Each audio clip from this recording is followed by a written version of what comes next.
எந்த ஒரு செயலையும் கடவுளை கும்பிட்டு ஆரம்பிக்கிறது நல்லது.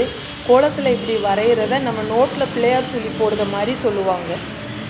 மார்கழி மாதத்தில் ஓசோன் படலை கொஞ்சம் கீழே இறங்கி ஆக்சிஜன் பூமிக்கு அதிகமாக கிடைக்கும்னு சொல்லுவாங்க.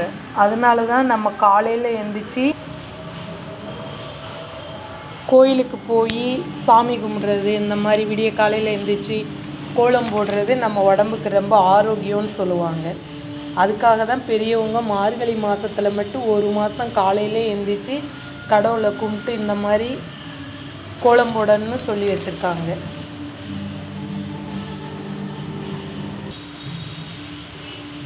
ஆண்கள் காலையில் எழுந்திரிச்சி ஜிம்முக்கு போய் எக்ஸசைஸ் பண்ணுறாங்க. ஆனால் நம்மளால் அப்படி போக முடியாது. அதுக்கு பதிலாக வீட்டிலே இருந்து இந்த மாதிரி நம்ம உடல் ஆரோக்கியம், மைண்டு கான்சன்ட்ரேஷன் இதுக்கெல்லாம் இந்த மாதிரி கோலம் வரைகிறது நல்லது அப்படின்னு பழக்கப்படுத்தி வச்சுருக்காங்க. கோலம் போடுறதே 2 வகையாக போடுவாங்க. ஒன்று இந்த மாதிரி புள்ளி வச்சு கோலம் போடுவாங்க, சில சமயம் புள்ளி வைக்காமல் போடுவாங்க. புள்ளி வைக்கிற கோலத்தில் இந்த மாதிரி நெளிவு கோலம், இந்த மாதிரி சாதாரண கோலம் அப்படின்னு வச்சுருப்பாங்க. புள்ளியுமே நேர் புள்ளி, அந்த மாதிரி நேர் புள்ளி வச்சு இந்த மாதிரி வரைவாங்க. ஊடு புள்ளின்னு சொல்லி ஊடு புள்ளி, இடைப்புள்ளி, நடுப்புள்ளி வைக்கிறது அப்படின்னு சொல்லி இந்த மாதிரியும் கோலம் வரைவாங்க. கோலம் வரைகிறது ஆரம்பத்தில் கஷ்டமாக இருந்தாலும் நம்ம தினமும் பழக்கப்படுத்தி வரைஞ்சோம்னா நமக்கு ஈஸியாக வரைஞ்சிரும். இந்த மாதிரி கோலம் வரைகிறவங்க தான் இப்போ அதுக்கடுத்து இந்த சுவரில் இந்த தஞ்சாவூர் பெயிண்டிங், இந்த மாதிரி சிற்பம் செய்கிறது, அதெல்லாம் அவங்களுக்கு ஈஸியாக கையில் அந்த மாதிரி வேலைகளை செய்ய ஈஸியாக வந்துடும்.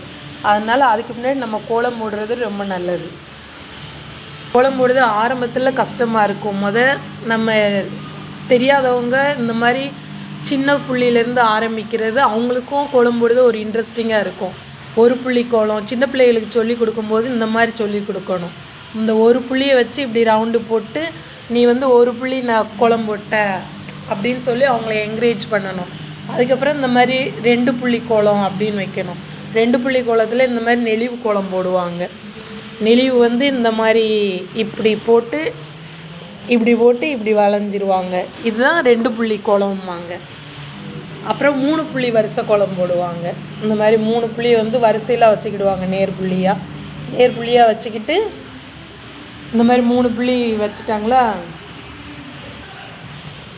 அதுவுமே இந்த 2 புள்ளி நெளிவு கோலம் மாதிரி தான். 2 புள்ளி நெளிவு கோலத்தில் 2 இதை மட்டும் இழுக்கும். இது 3 புள்ளியை இழுக்கணும், இப்படி இழுத்துடணும். அதேமாதிரி இப்படி கிராஸாக அதுக்கப்புறம் இந்த மாதிரி ரவுண்டாக போட்டுடணும். அதுமாரி 3 புள்ளியிலே இப்படி நேர் புள்ளியில் இப்படி வச்சு ஊடு புள்ளி வைக்கணும்னு சொன்னோம்ல, இப்படி வைப்பாங்க.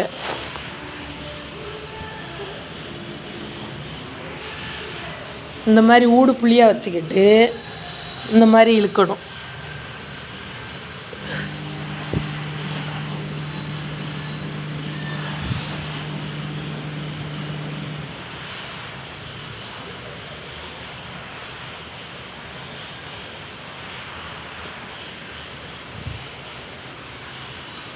இது தீப கோலம். இந்த மாதிரி நீங்கள் தீபத்தை 3 புள்ளி, 6 புள்ளி, 9 புள்ளி அந்த மாதிரி வரிசையில் எவ்வளோ தீபம்னாலும் போடலாம். இந்த மாதிரி ஈஸியாக சொல்லி கொடுத்தீங்கன்னா இந்த மாதிரி சின்ன கோலங்களை போட்டு பழகினாங்கன்னா அதுக்கப்புறம் இந்த மாதிரி பெரிய பெரிய கோலமெல்லாம் ஈஸியாக போட்டுருவாங்க. ஆரம்பிக்கும் போது இந்த மாதிரி சின்ன கோலமாக ஆரம்பிக்கணும். அதுக்கப்புறம் பெரிய பெரிய கோலங்களாக போட சொல்லி தரணும்.